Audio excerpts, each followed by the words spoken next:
유자연님의 가을의 노래 읽어드리겠습니다. 이를 줄 알게 하소서. 가짐보다도 더 소중한 것이 이름인 것을 이 가을에 뚝뚝 지는 낮과의 지혜로 은혜로이 베푸소서. 떠날 줄 알게 하소서. 머무름보다 더 빛나는 것이 떠남인 것을 이 점은 들려 절세들이 남겨둔 보금자리가 약속의 훈장이 되게 하소서. 8월 7일이 가을을 알리는 입추였습니다. 그리고 지난 주일은 밤낮에 일교차가 커지기 시작하는 처서였고요. 이제 열흘난지 지나면 9월 7일 백로, 이슬이 내리기 시작하는 절기가 시작이 됩니다. 봄과 여름을 지나서 가을이 이렇게 우리에게 가까이 왔는데 가장 길고 가장 늦게 끝난 장마와 뒤늦은 더위와 그리고 코로나와 태풍으로 인하여 우리의 마음은 지치고 생각은 복잡해지고 한 계절이 가고 오는 것에 마음 쓸 여유가 없었습니다. 그래도 오늘만큼은 우리에게 다가온 새로운 계절을 가슴에 담고 하나님의 또 다른 숨결을 느껴보실 수 있기를 바랍니다. 레위기는 우리에게 두 가지 길을 제시하고 있습니다. 하나님께 가까이 가는 길과 하나님의 사람으로서 걸어야 하는 세상 속 삶의 길입니다. 5가지 제사, 거룩한 예배를 통해 하나님께 가까이 가는 길을 보여주었고 거룩한 삶을 통해 세상 속에서 하나님의 백성으로 어떻게 살아가야 하는지를 제시하고 있습니다. 오늘은 레위기가 열어주는 두 번째의 길, 거룩한 삶에 대해서 말씀을 나누고자 합니다. 오늘의 본문 19장 2절에서 너희는 거룩하라 나 여호와 너희 하나님이 거룩함이니라. 이 말씀은 레위기 전체를 관통하는 주제 구절입니다. 그리고 19장 8절에 내 이웃 사랑하기를 내 자신과 같이 사랑하라.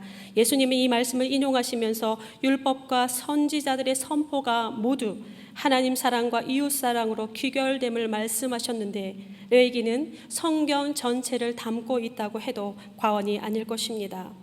레위기의 내용을 아주 단순하게 표현하자면 하나님 사랑과 이웃 사랑 두 가지 내용뿐입니다. 예배를 통해서 우리의 죄를 제거하고 어떻게 하나님을 사랑할 것인가, 삶을 통해서 어떻게 이웃을 사랑할 것인가, 하나님 사랑과 이웃 사랑을 예배와 삶으로 풀어내고 있습니다. 그리고 이 두 가지를 하나로 묶는 단어가 있습니다. 바로 거룩이라고 하는 단어입니다. 아마도 레위기에서 가장 많이 사용되는 단어 중 하나일 것입니다. 거룩. 교회 안에서 자주 사용되는 단어인지라 우리의 귀에 매우 익숙하고 그 의미도 잘 아시리라 생각됩니다. 그래도 간단히 정리해보면 거룩이란 따로 떼어둔 것, 구별된 것을 말합니다. 그러나 그냥 따로 떼어주고 구별한 것을 모두 거룩하다 말하지 않습니다. 특정한 목적을 위해서 구별하여 따로 떼어둔 것, 하나님을 위해 따로 떼어둔 것, 하나님을 위해 구별한 것을 성경은 거룩하다 말합니다. 원래부터 거룩한 것이 아니라 평범한 그 무엇이었는데 특정한 목적 하나님을 위해 따로 떼어두었기에 거룩하다 칭합니다. 이스라엘을 그리고 우리를 거룩한 백성이라 부르는 것은 우리에게 특별한 무엇이 있어서가 아니라 하나님 나라의 목적을 위해 우리를 구별하였기 때문에 우리는 거룩한 백성이 됩니다. 어떤 특정한 행동이 거룩한 것이 아니라 하나님의 명령을 따라 행하는, 하나님 때문에 선택하게 되는 모든 행동이 거룩함입니다. 하나님 때문에, 하나님 백성이기 때문에 선택하는 다른 삶, 바로 레위기 두 번째 기둥 거룩한 삶입니다. 레위기 19장과 18장은 연결되어 진행되는데 그 구조를 간단히 보면 18장 서두와 19장 말미가 서로 만나고 있습니다. 나는 여호와 너희 하나님이라. 너희는 너희가 거주하던 애굽 땅의 풍속을 따르지 말며 내가 너희를 인도할 가나안 땅의 풍속과 규례도 행하지 말고, 이렇게 시작을 합니다. 그리고 19장 마지막에서는 나는 너희를 인도하여 애굽 땅에서 나오게 한 너희의 하나님 여호와니라. 그리고 오늘의 본문이 그 한복판 중간에 위치하고 있습니다. 너희는 거룩하라. 이는 나 여호와 너희 하나님이 거룩함이니라. 나는 너희를 사망의 권세에서 구원한 하나님이라. 나는 거룩한 하나님이라. 그러니 너희도 거룩하라 부르고 계십니다. 거룩한 삶으로 부르시면서 하나님은 먼저 이스라엘에게 두 가지 풍습을 따르지 말라 단호하게 말씀하고 있습니다. 이전에 너희가 거주하던 애굽 땅의 풍속, 너희가 들어가서 거주하게 될 가나안 땅의 풍속, 반복되는 단어가 땅의 풍속입니다. 땅의 풍속이 무엇이길래 하나님은 그것을 단호하게 끊어버리라 말씀하시는 것일까요? 땅의 풍속은 그 땅의 삶의 방식과 삶의 태도를 말하고 있습니다. 애굽과 가나안 모두에는 각종 우상이 넘실대는 곳이었습니다. 애굽과 가나안의 삶의 방식은 하나님의 다스리심이 아니라 약육강식의 원리로 지배되는 곳이었고, 무자비하고 난잡했으나 겉으로 드러나는 모양새는 적과 꿀이 흐르는 땅 같은 보기 좋은 곳이었고, 이스라엘의 눈에 더 매혹적이고 더 육체적이고 더 풍요롭고 더 그럴듯한 것들이 많았습니다. 그러나 땅의 풍속의 결과는 이렇습니다. 레위기 18장 말씀입니다. 너희는 이 모든 일로 스스로 더럽히지 말라. 내가 너희 앞에서 쫓아내는 족속들이 이 모든 일로 말미암아 더러워졌고 그 땅도 더러워졌으며 내가 그 악으로 말미암아 벌하고 그 땅도 스스로 그 주민을 토하여 내느니라. 더럽히다라는 히브리의 말의 뜻은 부정하다라는 의미입니다. 성결법정이라 부르는 레위기는 끊임없이 처음부터 끝까지 부정한 것과 정한 것을 구분하고 있는데, 더럽히는 것은 부정한 것이고 부정한 것은 하나님이 미워하시는 악한 것으로 규정하고 있습니다. 바로 땅의 풍속은 나의 이익과 본연과 안위와 밀접하게 관계하면서 그럴싸하게 포장되어 우리 곁에 머물면서 마음을 호리는 말로, 그 기름진 말들로 우리에게 다가오기 때문에 하늘의 법도를 따르고자 하는 믿음의 사람들에게는 깨어있음과 분별이 매우 중요하게 작용합니다. 우리의 마음을 더럽히고 우리의 생각을 경박하게 하고 우리의 판단을 흐리게 하며 하나님의 질서에서 벗어나게 하는 육체의 오랜 관습들, 내가 더럽혀지고 남도 더러워지게 하는 반드시 끊어버려야 할 땅의 풍속들입니다. 거룩한 삶으로의 부르심은 개인의 부르심이며 동시에 공동체적 부르심입니다. 끊임없이 하나님은 이스라엘에게 명하실 때에 이스라엘 온 회중에게 말씀하시는 것을 볼 수 있습니다. 하나님은 이스라엘을 각각 거룩한 개인으로 부르시면서 동시에 민족 전체가 하나로서 공동체적 거룩성을 담보한 하나의 민족으로 부르고 계십니다. 하나님이 명하시는 거룩함은 개개인을 향하고 있지만 그러나 동시에 이스라엘 전체를 향하고 있습니다. 하나님의 거룩함이란 한 사람 한 사람 개인의 삶이면서도 공동체 전체가 함께 구현해야 하는 공동의 삶이기도 합니다. 하나님께서 요구하시는 거룩함이란 홀로 행할 뿐만이 아니라 하늘의 법도를 함께 추구하게 되어 있습니다.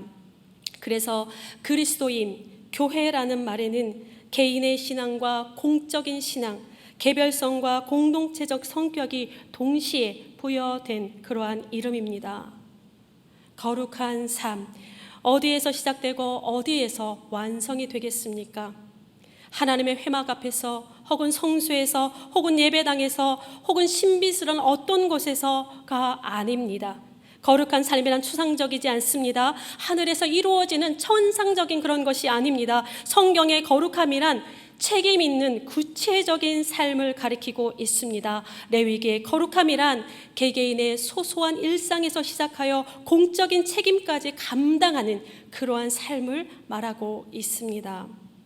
하나님은 하나님의 거룩하심을 회막보다, 성소보다, 예배당보다 우리의 가정과 우리의 일터에서, 공공의 영역에서 더 드러내시기를 원하십니다. 공동체 속에서, 공적인 영역 속에서 사용하는 우리의 언어와 우리의 선택과 우리의 구체적인 행동에서 하나님의 거룩함은 드러나게 되어 있습니다. 레위기 18장 19장만 보더라도 거룩함을 요구하시는 장소는 구체적인 우리의 삶의 현장이며 나 홀로 있는 공간이 아니라 나와 너가 함께 공존하는 그러한 곳입니다. 거룩한 관대함이란 성소가 아닌 밭에서 이루어진다라는 말이 있습니다. 하나님과의 단둘이 만나는 성소가 아니라 밭에서, 우리의 일터에서, 우리가 만나는 사람들 속에서 우리가 영향을 미치게 되는 그러한 곳에서 하나님의 백성으로서의 품격과 그 거룩함이 드러납니다. 특별히 레위기는 이웃에 대한 신실함을 엄중하게 다루고 있습니다. 19장에 나열된 내용들을 오늘 우리에게 적용하여 표현하면 이렇습니다. 내 힘으로 약한 자를, 보잘것없는 자를 누르지는 않았는가? 내 힘으로 다른 사람을 내가 하고 싶은 대로 움직이려 애쓰지는 않았는가? 마땅히 남에게 돌아가야 할 몫을 내가 취하지는 않았는가? 마땅히 남에게 돌려야 할 공을 내 것으로 가로채지는 않았는가? 힘이 없는 다른 사람의 처지를 헤아려 본 적이 있는가? 내게는 하찮아 보이나 다른 이들에게는 생명과 같은 것이 있음을 생각해 본 적이 있는가? 나의 무관심으로 인하여서 나에게서 기인하는 다른 이의 어려움을 보았는가? 나보다 못해 보여서 그 사람을 깎아내리지는 않았는가? 나보다 힘이 없어 보여서 그 사람을 경홀히 여기지는 않았는가? 이 모든 것들은 레위기 19장에 나열된 땅의 풍속이며 그 구체적인 현장은 가정에서 시작하여 일터와 나와 만나게 되는 사람들과 모두 관계하고 있습니다. 특별히 레위기는 공동체에서 나보다 연약한 자들과 나보다 힘이 없는 자들과 나보다 능력이 없는 자들에 대하여 더욱더 관심을 두며 언급하고 있습니다. 나보다 힘 있는 자들, 나보다 능력 있는 자들에 대한 것은 왜 없을까요? 이것은 굳이 말하지 않아도 너무나 잘하는 것들입니다. 나보다 힘 있는 자들에게, 나보다 능력이 있는 자들에게, 나를 유익하게 할 자들에게 우리는 시키지 않아도 간쓸게 다 내어주고 머리를 조아리며 몸을 낮춥니다. 그러나 하나님은 그곳에서 우리의 거룩함을 찾지 않으십니다. 하나님께서 아브라함을 택하시고 복을 주신 것은 그와 그 자손들로 하여금 여호와의 도를 지켜 의와 공도를 행하게 하려 하심이라. 창세기 18장에 나오는 말씀입니다. 바로 우리를 택하신 것은 여호와의 도를 지켜 우리로 하여금 의와 공도를 행하게 하기 위함입니다. 공평과 정의, 이는 하나님께서 세상을 다스리시는 방식입니다. 의와 공도, 하나님께서 세상을 사랑하는 방식이십니다. 오직 정의를 물같이 공의를 마르지 않는 강같이 흐르게 할지어다. 아모스 선지자가 피눈물을 흘리면서 이스라엘 백성들에게 선포했던 말씀입니다. 가난한 자도 부한 자도, 힘이 있는 자도 힘이 없는 자도, 능력이 있는 자도 능력이 없는 자도 하나님은 우리가 서로를 올바르게 대하기를 원하십니다. 공의와 정의는 여기에서 시작합니다. 가난하다고 편을 들거나 부자라고 편을 드는 것도 옳지 않다 말씀하십니다.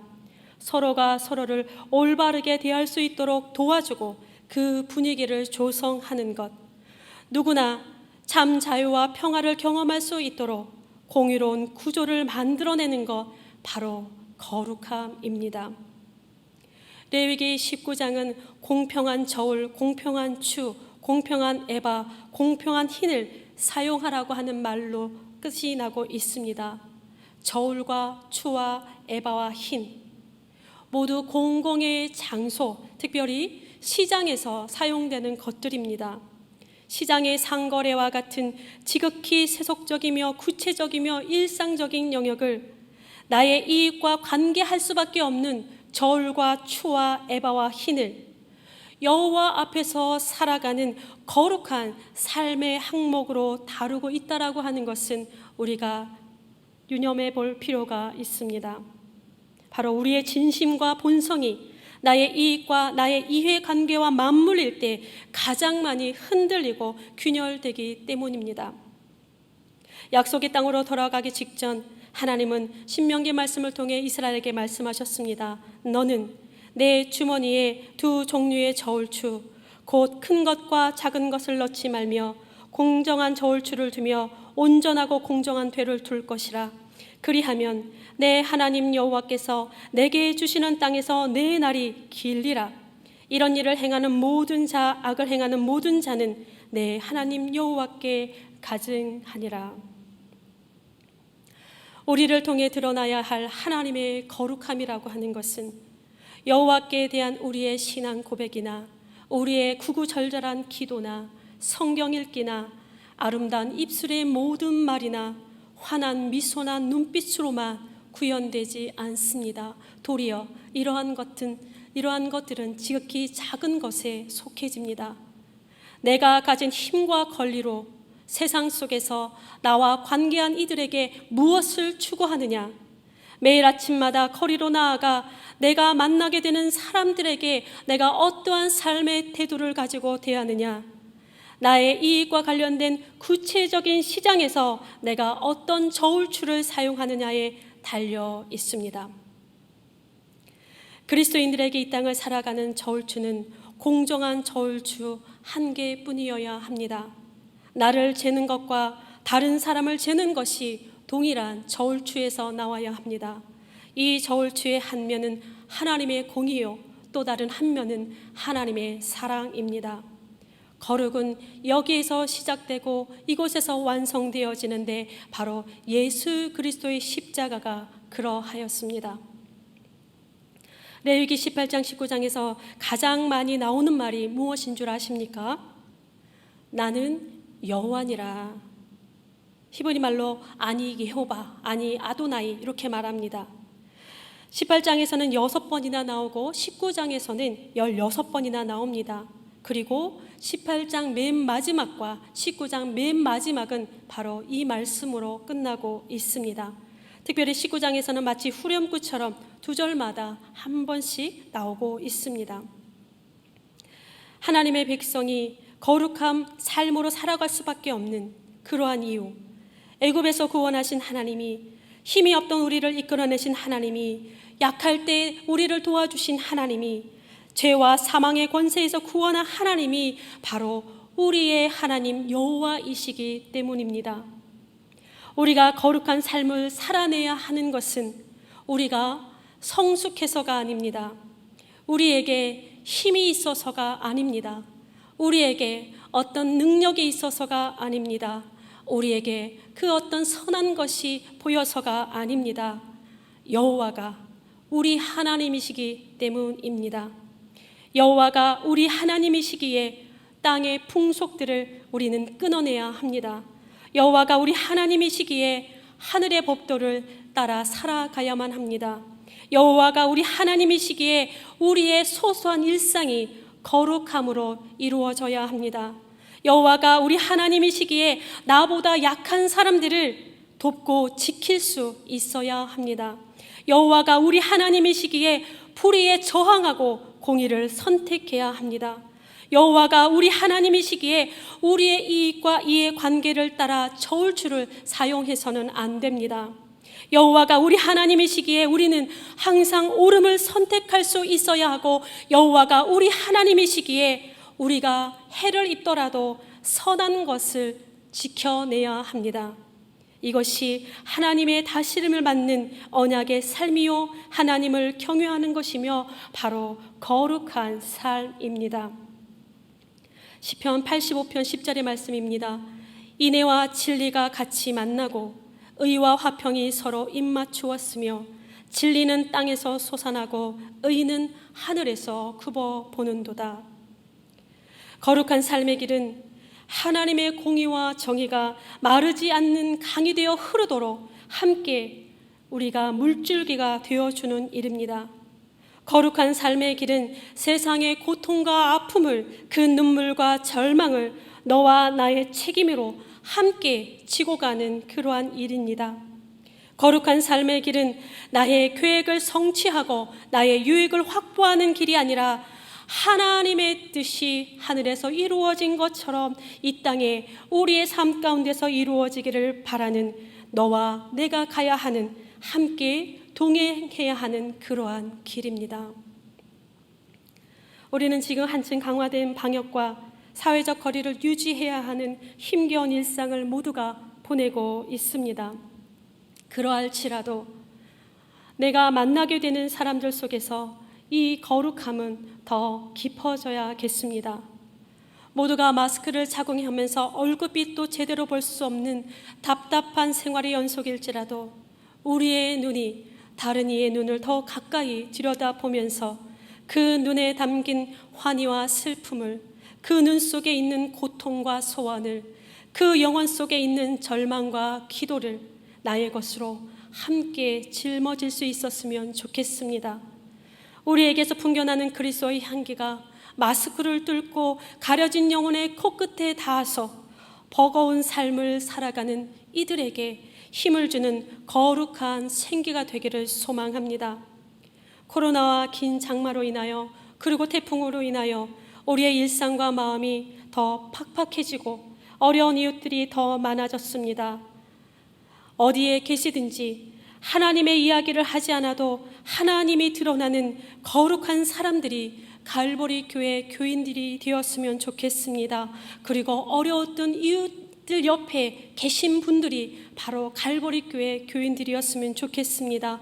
무엇을 하시든지 나와 나의 안위와 번영과 행복을 최우선으로 추구하는 삶이 아니라 하나님의 나라를 향하는 거룩한 대의를 위해 공적으로 책임 있는 삶을 살아내는 갈보리 교회 성도들이 되시기를 간절히 바랍니다. 제가 서두에 가을의 노래를 읽어드렸습니다. 이룰 줄 알게 하소서. 가짐보다도 더 소중한 것이 이름인 것을. 하나님이 만드신 이 가을처럼 더 많이 가짐보다 하나님을 위해 더 많이 잃어버림을 기뻐할 수 있는 우리가 되기를 소망합니다. 더 많이 가짐보다 하나님 때문에 더 많이 내어주는 그러한 삶을 즐거워하는 거룩함이 하나님 앞에서 걷는 우리의 모든 길에 충만하기를 축복합니다. 기도드리겠습니다. 부정한 우리에게 주님은 거룩함으로 다가오시고, 차갑고 냉랭한 우리에게 주님은 여전히 뜨거운 열심으로 다가오십니다. 다툼으로 가득 찬 우리에게 주님은 샬롬으로 일하셨고, 옹졸한 우리에게 주님은 끝이 없는 인자로 오늘도 부르십니다. 세상 속에서 우리를 거룩한 백성으로 부르시고 세상을 위해 우리를 거룩한 목적으로 살아가도록 하셨사오니 우리의 시간에 언제나 함께 하시며 도우시어 쉬운 일이 아니라 참된 일을, 화려하게 빛나는 일이 아니라 영원하고 옳은 것을, 세상이 기뻐하는 일이 아니라 하나님의 마음을 기쁘게 하는 일을 선택할 줄 알게 하옵소서. 우리의 걸음 하나하나가 하나님의 거룩하심을 드러내고 우리의 호흡 한숨 한숨이 의로우신 하나님을 증거하게 하시며 나의 이익을 위함이 아니라 사랑을 위한 성숙함으로 세상이 우리로 하여금 복을 얻게 하시고 세상이 우리로 하여금 평화를 소유하게 하옵소서. 그리함으로 우리를 통해 하나님의 뜻이 이 땅에 이루어지기를 간절히 소망합니다. 코로나19로 인하여, 긴 장마와 홍수로 인하여, 태풍으로 어려움을 겪고 있는 이들을 인하여 이 땅의 모든 이들을 불쌍히 여겨주시고 그 눈물과 고통에서 건지시며 지친 몸과 삶을 회복시켜 주옵소서. 가장 거룩하신 모습으로 우리에게 오신 예수 그리스도의 이름으로 기도드립니다. 아멘.